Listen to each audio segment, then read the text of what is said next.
কবরের বিষয় শুনে সবচেয়ে বেশি কান্নাকাটি করতেন একজন সাহাবী, তার নাম উসমান আল গনি রাদিয়াল্লাহু আনহু। অন্য কোনো বিষয় শুনে তিনি এত কান্নাকাটি করতেন না।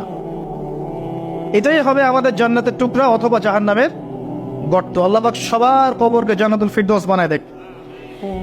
সূরা মুলক রাতের বেলা যারা তেলাওয়াত করবে ইনশাআল্লাহ তাআলা আল্লাহ পাক তাকে কবরের শাস্তি থেকে বাঁচাবে ইনশাআল্লাহ আযজা ওয়া জাল। সূরা ইয়াসিন আপনার কোরআনের মগজ, প্রাণ, হার্ট, এটা যখন পড়বেন আপনি বুঝতে পারবেন কেন এটাকে হার্ট বলা হয়েছে।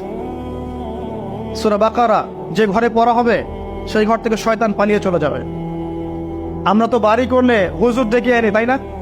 ঝাড়ফুঁক করাই, বাড়ি বন্ধ করি, তাবিজ করি, কত কি করি না? মাশাআল্লাহ, আসল কাজ করি না।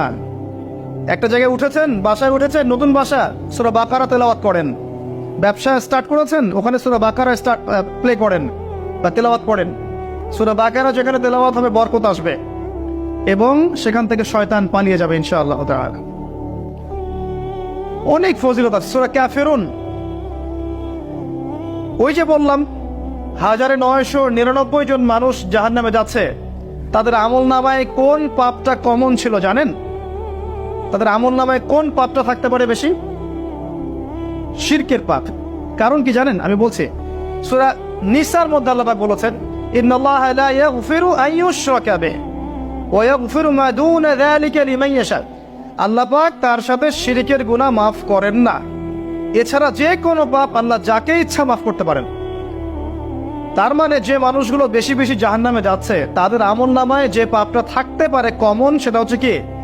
শিরক। অন্য পাপ হলে হয়তো আল্লাহ পাক মাফ করে দিতেন, সিম্পল। এই শিরক থেকে আল্লাহ পাক আপনাকে বাঁচাবেন একটা আমলের মাধ্যমে। বলে দেব, সূরাতুল কাফিরুন প্রত্যেক রাতে